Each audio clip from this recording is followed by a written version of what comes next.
Exercise 1.1 का question number 5 जो कहता है कि चेक करें 6 टू द पावर n क्या इंड डिजिट इसका जीरो हो सकता है किसी भी नेचुरल नंबर के लिए। चलो सॉल्व करते हैं। हमारे पास है 6 to the power n। Basically हमने इसको वैसे सॉल्व किया था जब हमने 4 टू द पावर n को प्रूव किया। चलो इसको कर देते हैं। तो इसके फैक्टर हो जाएंगे 2 टू द पावर 2 इंटू 3 की पावर n। अगर हम इसको और करें तो बन जाएगा 2 की पावर n इंटू 3 की पावर n। अब ध्यान से देखें तो यहाँ पर 5 टू दी पावर, अब यहाँ पर सीधा हम रीजन भी लिखते हैं क्योंकि 5 to the power n term जो है are missing, so that's why we हम कह सकते हैं कि there exist no natural number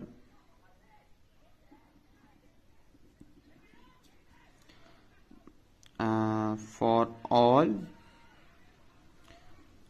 the 6 to the power n end with 0। अब ये उल्टाई और उल्टाई का मतलब देखो, इसका मतलब होता है वैसे देयर एग्जिस्ट, यार स्पेलिंग हमेशा देयर एग्जिस्ट, और इसका मतलब होता है फॉर ऑल। वैसे तो ये 11th 12th में जब हम हायर में पढ़ते हैं सेट्स वगैरह में काम आता है, बट ठीक है जानने में क्या दे रहा है। तो ये मेरे पास क्वेश्चन नंबर 5 हो गया। क्वेश्चन नंबर 6 कहता है कि देखो एक्सप्लेन वाई ये दोनों क्या है कंपोजिट नंबर हैं। मैं पहला वाला करता हूँ, आप दूसरा वाला करेंगे। क्वेश्चन नंबर जो 6 कहता है वो कहता है 7 गुणा 11 गुणा 13 धन 13। अब हमें देखना है कंपोजिट नंबर। कंपोजिट नंबर हमने पढ़ा था, दोबारा से समझ लो, जिसकी 2 से 1 से ज़्यादा फैक्टर होते हैं कंपोजिट हो गया। जैसे 4 मान लो, और जब हम बात करते हैं प्राइम नंबर की तो इसका मतलब इनके एक ही फैक्टर होते हैं, वो और एक। बात तो एक ही फैक्टर तो हो गया उसका, उसके 2 से ज़्यादा होते हैं, 1 से ज़्यादा होते हैं। तो एक काम करता हूँ मैं, 7 गुणा 11 में 13 कॉमन लेता हूँ क्योंकि मेरे को लग रहा है कि यहाँ पे कॉमन हो सकता है। तो मैंने 13 कॉमन लिया तो 1 बन गया और 13 बन गया। देखो अब ध्यान से देखें तो इनके 2 फैक्टर हो गए, इसका मतलब कंपोजिट नंबर हो जाएगा। और इसका दूसरा क्वेश्चन है, क्वेश्चन नंबर इसका 6 का ही बी पार्ट है। वो कहता है अगर मेरे पास 7 6 5 into 4 into 3 into 2 into 1 plus of, हमें इसके देखना है कि क्या कंपोजिट नंबर है। बेसिकली ये एक 7 फैक्टोरियल प्लस ऑफ 5 का ही टाइप से क्वेश्चन हो जाएगा। ये क्या होता है उल्टा आई, इसे हम फैक्टोरियल बोलते हैं। 11th की चीज़ है पर फिर भी जानने में क्या जा रहा है। फैक्टोरियल हम ऐसे ऐसे फैक्टर बताते रहेंगे ताकि हायर लेवल का भी मजा आए। इसका मतलब होता है कि जैसे मैंने कहा कि 4 फैक्टोरियल, इसका मतलब होता है हम 4 से लेके 1 तक का गुणा करेंगे। 4 3 2 1 उल्टा गुणा ये होता है, यानी कि n से लेके 1 तक का गुणा। ठीक है, आगे हम जब हम 11th में पढ़ेंगे तब इसको बहुत अच्छे से समझाएंगे, बस देख लो। इसका मतलब ऐसे बेसिकली इन्होंने वही किया है, ये आंसर वैसे यही है, ज़्यादा कुछ नहीं है। तो ठीक है, ये आप जरूर करें। अब है क्वेश्चन नंबर 7 जो कहता है कि एक सर्कुलर पार्ट जो स्कूल जो फील्ड होता है दौड़ने वाला, जहां पर सोनिया लेती है 18 मिनट एक पूरे राउंड को पूरा करने के लिए। यहाँ पर जरूर गौर करना।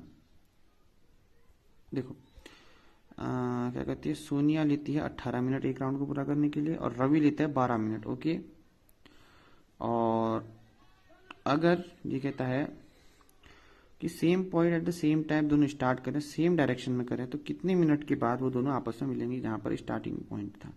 चलो सॉल्व करते हैं। तो ये कहता है, ये मेरे पास सर्कुलर वो था दौड़ने का racing track.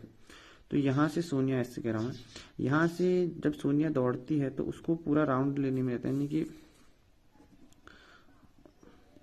For Sonia 18 minute इसको लगता है। ठीक हो गया। जब मैं रवि की बात करता हूं तो वो थोड़ा तेज निकला, तो जो रवि है वो टाइम लेता है 12 मिनट। अब मेरे को देखना है कि कब वे दोनों कितने टाइम के बाद वो दोनों आपस में स्टार्टिंग पॉइंट में मिलेंगे। देखो अगर ध्यान से देखें, दोनों अब स्टार्टिंग पॉइंट में एक साथ जा रहे हैं, एक ही जगह से एक ही डायरेक्शन में जा रहे हैं। अब देखो तो मेरे सिंपल सी बात है, सोनिया लेगी 18 मिनट क्योंकि 18 मिनट लेगी, उसको लिखा है, और रवि लेगा 12 मिनट। अब मेरे को देखना है कि किस समय के बाद ये दोनों आपस में मिलेंगे। मैं ये नहीं पूछता कितने राउंड। तो इसका लिए अगर मैं एचसीएफ देता हूँ तो इसका मतलब तो छोटा कॉमन होता है, तो ये तो नहीं चलेगा। इसका मतलब क्योंकि डिफरेंस है तो मैं कह सकता हूँ कि डिफरेंस वो छोड़ो, इसका मतलब कॉमन सेंस से भी लगाओगे। सिंपल सी बात है कि हम एलसीएम लेना पड़ेगा, क्योंकि हाइस्ट पावर, यानी कि एलसीएम क्या मतलब है कि ये दोनों नंबर यानी कि ये दोनों मिनट किस संख्या को बराबर तरीके से इसके फैक्टर है, किस संख्या के फैक्टर है। तो उसी से हमें पता चलेगा वही संख्या जो होगी, वही जो मिनट होगा, उस वही मिनट ऐसा होगा जहां पर ये दोनों आपस में मिलेंगे।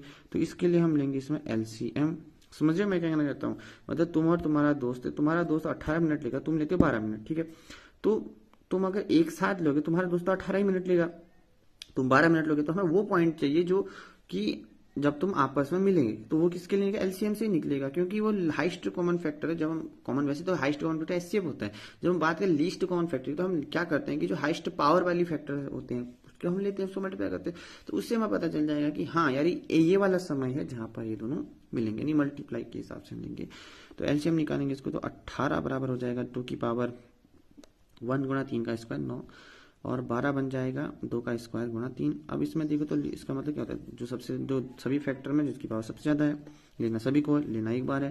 तो ये बन जाएगा 2 का स्क्वायर गुणा 3 का स्क्वायर, बोले तो 4 गुणा 9, बोले तो 36 मिनट लगेंगे सोनिया और रवि को मिलने में। यानी कि जब रवि जितने भी चक्कर 3 चक्कर लगाएगा और सोनिया 2 चक्कर लगाएगा, तो उस केस में जब रवि ने 3 चक्कर लगाया और सोनिया जब अपने दूसरे चक्कर को पूरा करके तीसरे में आएगी, तो उस केस में हम देखेंगे कि ये दोनों तब मिल रहे होंगे, ठीक है। तो इसलिए हमने एलसीएम लिया, ये वो पॉइंट था जहां पर ये दोनों, ये 18 और 12 उसके क्या है फैक्टर हैं। तो एक बार दोबारा से करने की कोशिश करना ये वाला क्वेश्चन भी, और इसको और जो सभी हमने चैप्टर पढ़े एक्सरसाइज के क्वेश्चन के उसको सॉल्व करना। अब हम अगली वीडियो में आर डी शर्मा के क्वेश्चन सॉल्व करेंगे, पूरा एकदम रियल नंबर को मक्खन माफी बनाएंगे। देन उसके बाद हम आगे को फर्दर मूव करेंगे जो पॉलिनोमियल है। मिलते हैं आपको अगली वीडियो में, तब तक के लिए बाय।